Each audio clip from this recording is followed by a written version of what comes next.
जय जय श्री राधे। एक बार युधिष्ठिर ने श्री कृष्ण भगवान से पूछा, हे वासुदेव, चैत्र मास के कृष्ण पक्ष में पड़ने वाली एकादशी का क्या नाम है और उसके करने से क्या पुण्य फल प्राप्त होता है? श्री कृष्ण भगवान कहते हैं, हे राजन, मैं इस विषय में तुम्हें एक पापनाशक व्याख्यान सुनाता हूं जो राजा मानधाता ने महर्षि लोमस से पूछा था, और लोमस ऋषि ने जो बताया वही मैं तुम्हें सुनाता हूं। लोमस ऋषि कहते हैं, राजन, एक चैत्ररथ नामक वन में काफी अप्सराएं और गंधर्व कन्याएं अपनी पूर्ण मौज मस्ती के साथ विहार करती थी और वहीं पर गायन इत्यादि का कार्यक्रम करती। और उसी चैत्ररथ नामक वन में मेधावी मुनि ब्रह्मचर्य का पालन करते हुए अपनी तपस्या में रत रहते थे। और उसी आश्रम से थोड़ा दूरी पर अप्सराएं विहार करती। उनमें एक मंजू घोषा नामक अप्सरा थी। वो मुनि के क्रोध से डरते हुए उनके आश्रम से एक कोस दूरी पर ही रहकर अपना गायन करने लगी। और संयोगवश एक दिन महर्षि मेधावी घूमते हुए वहीं पर आ पहुंचे और उसका गायन सुनकर मोह के वशीभूत हो गए। और मंजू घोषा नामक जो अप्सरा थी वो भी अपनी वीणा को रख के उन पर मोहित हो गई और रमण करने लगी।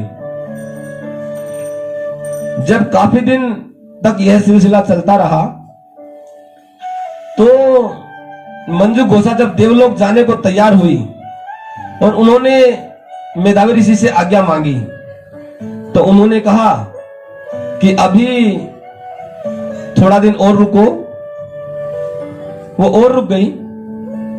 जब एक दिन मेधावी ऋषि को यह ध्यान आया कि मुझे तो संध्या करनी है, उन्होंने कहा कि हटो, मैं संध्या के लिए जा रहा हूं। तो मंजू घोषा कहते हैं, हे महर्षि, क्या आज यह पहली संध्या है या आपकी संध्या का उदय आज ही हुआ है? ऐसी तो न जाने कितनी संध्याएं चली गई हैं। महर्षि ने चौंक कर जब ध्यान लगाकर देखा तो इसको 57 वर्ष व्यतीत हो चुके थे। उन्हें बड़ा पश्चाताप हुआ और मंजू घोषा को श्राप दिया कि जा, तू पिशाचिनी हो जा। मंजू घोषा कहने लगी, हे मुनि, अगर 7 कदम तक कोई साथ चल लेता है तो हमारे शास्त्रों में इस बात का वर्णन मिलता है कि अगर 7 कदम हम सत्पुरुषों के साथ चल लेते हैं तो मित्रता हो जाती है। और मैंने तो आपके साथ 57 वर्ष गुजारे हैं। हे महर्षि, मुझे ऐसा श्राप ना दीजिए, और अगर आपने श्राप दे ही दिया है तो मुझे इसके उद्धार का कोई उपाय बताएं। मेधावी ऋषि कहते हैं, चैत्र पक्ष के कृष्ण पक्ष में जो एकादशी आती है उसका नाम पाप मोचनी है। वह सब पापों को हर लेती है और उसी का व्रत करने से तुम्हारा उद्धार होगा। ऐसा सुनने के बाद मंजू घोषा तो चली गई।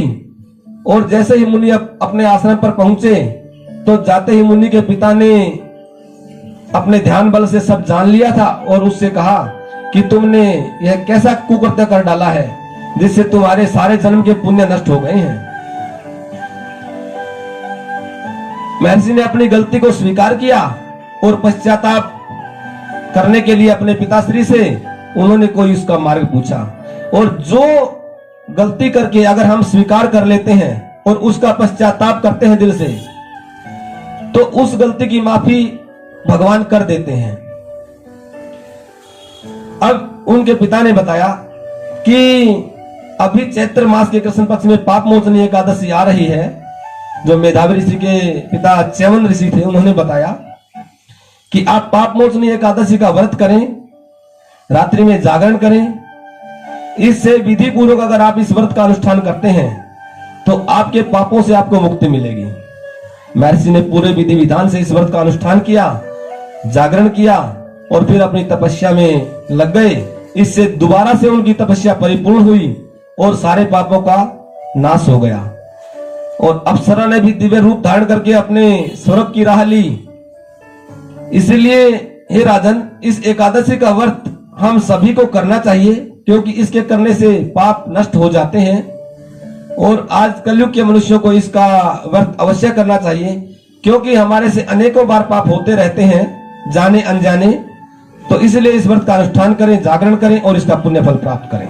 जय जय श्री राधे। महादेव आगे भी महाराज जी के श्रीमुख से कथा प्रसंगों एवं विशेष उपाय को जानने के लिए महाराज जी के YouTube चैनल को लाइक, सब्सक्राइब और शेयर करें और बेल आइकन अवश्य दबाएं।